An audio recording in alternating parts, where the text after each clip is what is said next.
It was 2001 when 4-year-old Mary Jean Thigpen was found brutally raped and murdered. Her killer, Jason Reeves, now sits on death row in Angola State Penitentiary. But the story is not over, even 14 years later. Fox 29 News has put together a 1-hour special detailing not only the life of Mary Jean Thigpen, but the extensive legal battle that's followed. I sat down with reporter Rhonda Kitchens to talk more about it. We've actually been working on this for a few months now, and I think people are really going to be surprised when they see everything that we've put into this 1-hour special. What we did was we talked to the family members, of course. We talked to investigators who were the first ones on the scene. We spoke to the DA who prosecuted the case. We basically put this story all together in one place. I mean, it's just amazing when everything fell together and you see what's in here. I think people are really going to be surprised. That's one of the tough things about working in the news, and you see these murder cases happen, and the victims so often get lost in all of the hoopla regarding the killers. Of course, Jason Reeves back in the news. His attorneys trying to keep him from being killed there on death row.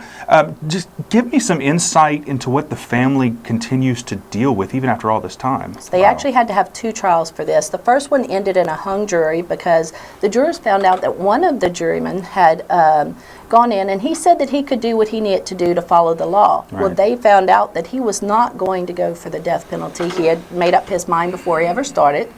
They ended up going to hung jury with that one. In between that trial and the next one, the father died in a head-on collision. So the mother had to go through the second trial by herself. She's also shown up every time they've had motions, anything that comes up. And I asked her about that, and she said, you know, I have to stand up for my Mary.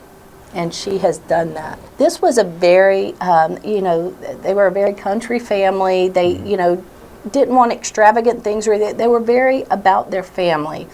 And when Mary Jean died, before the father passed away, they actually went and spoke before the state legislature and got the Mary Jean law passed for stricter penalties on sex offenders, because if those penalties had been in place, Jason Reeves would have been in jail. He never would have been near Mary Jean that day. We do have Jason Reeves speaking in this special, and you'll hear part of his confession tape and what happened whenever in the hours and days after Mary Jean's disappearance.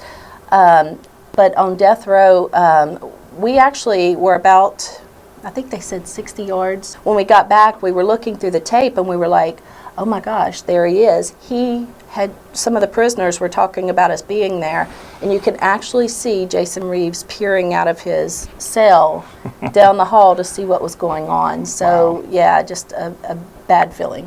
Where are things with Jason Reeves right now?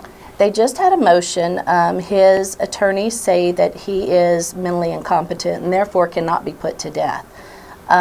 So they had a big week-long hearing here, and we should know something on that probably the beginning of next month. 14 years and to still not have complete closure on it, for it to still be going on, that's unbelievable. What else can you expect to see in the special on Wednesday? Well, we have an interview that no one has ever seen before because it's never happened before. We sat down with the siblings of Mary Jean Thigpen, some of which were just babies at the time of her death. And but her older brother, he actually remembers the very day. He talks to us about what he and Mary Jean were doing in the minutes and hours before her death. And it's just, when you hear from these kids who, you know, 2 of them don't remember her, they see the pictures and they have memories, you know, and they think, what if she'd still be here? What if, you know, what if we'd be enjoying our teenage years together right now? It's really heartbreaking, and you see the effect that this case has had, not just on the immediate family, but the aunts and uncles. I mean, the pain is just tremendous. People need to remember what happened here. This is such an important thing for people to know that happened right here in our area. I mean, this man was a repeat sex offender. He had tried to pick up 2 little girls at a school just minutes before he picked up Mary Jean.